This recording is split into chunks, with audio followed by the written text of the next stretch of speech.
When the idea of a state, national, or federal park comes to mind, the money for these parks are never thought of. One of the majority benefactors to these areas are hunters. Hunters help with these parks through the payment of hunting license along with state and federal waterfowl stamps. Without the efforts of hunters, these parks would never have existed. Hunting conservation is not a new idea. In fact, hunting conservation has been around for several decades, thanks in part from a very special political figure. The history of wildlife conservation is one of sorrow and salvation. Conservation is born out of overhunting and the destruction of land. The first face of wildlife conservation was Theodore Roosevelt. While out on a black bear hunt in Mississippi with a group of fellow hunters, came across a bear tied to a tree. Theodore Roosevelt, who saw this as an unsportsmanlike act, refused to shoot the bear. After that hunt, Roosevelt saw the need to create better standards for hunters. In doing so, Roosevelt created a hunting club associated with wildlife conservation. Roosevelt named this association the Boone and Crockett Club after famous American Daniel Boone and Davy Crockett. Roosevelt viewed Mr. Boone and Mr. Crockett as pioneering men who hunted exclusively while helping expand America's frontier. This club helped set the standards for fair chase hunting and the management of wildlife and wildlife conservation. In his article, Incredible Journey, Thomas states that although Roosevelt was an avid hunter, he understood the value of setting aside some of our natural lands as sanctuaries where animals could roam without harm from hunters. In the end, one must ask, what is being left behind? What is the next generation going to inherit? We do not own the earth, we are merely borrowing it from our children.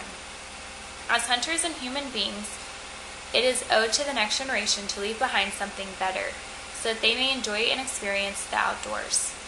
Hunters are a need and not a privilege that the elite few do for trophies. If hunting were to be brought up in conversation today, many people will think of hunting only for trophies and not for food. While there are some hunters who hunt strictly for the purpose of taking a trophy animal, what some people should know and understand is the meat from these trophy animals are harvested and donated to charitable organizations like Hunters for the Hungry, who take the meat and give it to families in need. Expanding and investing in this concept would help struggling Americans and is something we should look into in order to better our community. Hunting is also a necessity to help animal control and animal population, making sure that animals do not exceed their carrying capacity of the environment. The carrying capacity is the number of people or animals that a region can support without environmental degradation. This is how most wild game officials judge how many animals need to be taken from the area so there won't be animals starving. If past population of North America white-tailed deer were to look at people would notice that it was once on the brink of total destruction. However, with the help of wildlife conservation efforts, it is bounded back to overpopulation. As explained in the article, Factors Influencing Trust in a Wildlife Management Agency, a case study of deer management in Bloomington, Indiana, by Eric Kamakis and James R. Farmer, state that frequently social concerns and ecological conditions deteriorate to the point where lethal management techniques are recommended to reduce numbers quickly. If the deer population were to reach numbers beyond their carrying capacity, a large mass would die off, occur to lack of resources to support these deer populations.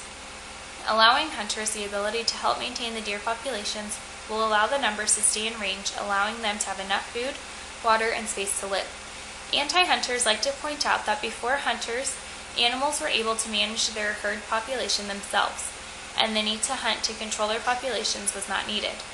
Natural predators were able to control herd populations, and if hunters were to stop hunting, those same natural predators would again start controlling the herds as they did before. This information spread by anti-hunters should be taken with a grain of salt. Yes, animals had the means to control population. Unfortunately, humans are encroaching more into the natural habitat of animals and pushing and dispersing the natural predators that help control these animal populations. Without the introduction of natural predators, their prey will thrive out of control, thus creating a need for hunters. In all honesty, it is not the hunters that are hurting and destroying animal populations and their natural resources, but the spread of the suburban lifestyle that is putting them more in danger than any hunter. It is necessary that we should introduce hunting again as a means of control.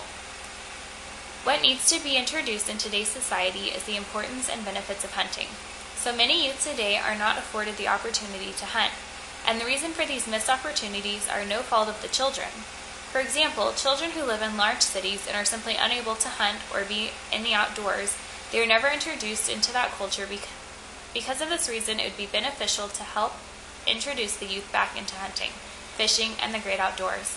With the help of specialized summer and fall camps that target youth into the outdoors, with the introduction in hunting conservation, the fundamentals of shooting and shooting sports, along with wildlife management, would not only help introduce youth into the outdoors, but it would also have separate camps focused on helping introduce females into the outdoor lifestyle. This is an experience that every child should receive.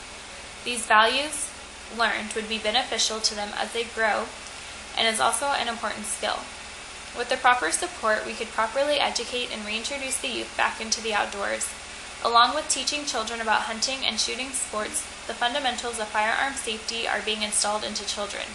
A big thing that is missed in today's society is teaching children about firearm safety and the proper ways to use them.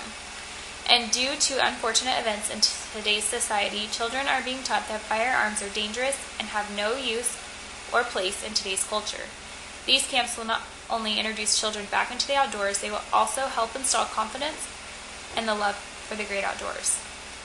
Once society counted on hunting and survival skills that were taught, passed down, or bestowed to by their forefathers. Now society has gotten away from these traditions and moved towards a more timid and safe lifestyle. The idea of hunting is no longer seen as a need or a necessity, but one of barbaric and unneeded part of the past. What shows children more about responsibility, discipline, and respect than hunting? Do children learn the same morals from sitting at home watching a television, playing video games, or chatting with friends on social media? Today, more than ever, children need to have an adult to guide them, to spend time with them, and to show them the great outdoors. It is unfortunate to see children today who are not afforded the opportunity to explore the outdoors and are stuck in the concrete jungle that is urban America. These children do not get the chance to explore public forests or go to a lake and fish. Being able to teach a child anything and see them later in life be able to use what was taught to them is a reward in itself. Being afforded the chance to teach a child about hunting, fishing, and the love for the outdoors, then seeing them successful in the outdoors because of what was installed into them is more exciting than anything imaginable. At that moment, knowing that they will be able to pass that knowledge down to future generations is more important than what is just happening on television, social media, or in video games. Spending any amount of time with a child is more important than anything else, and hunting provides that experience. We should take the time to introduce this activity back into society to better benefit the environment and society.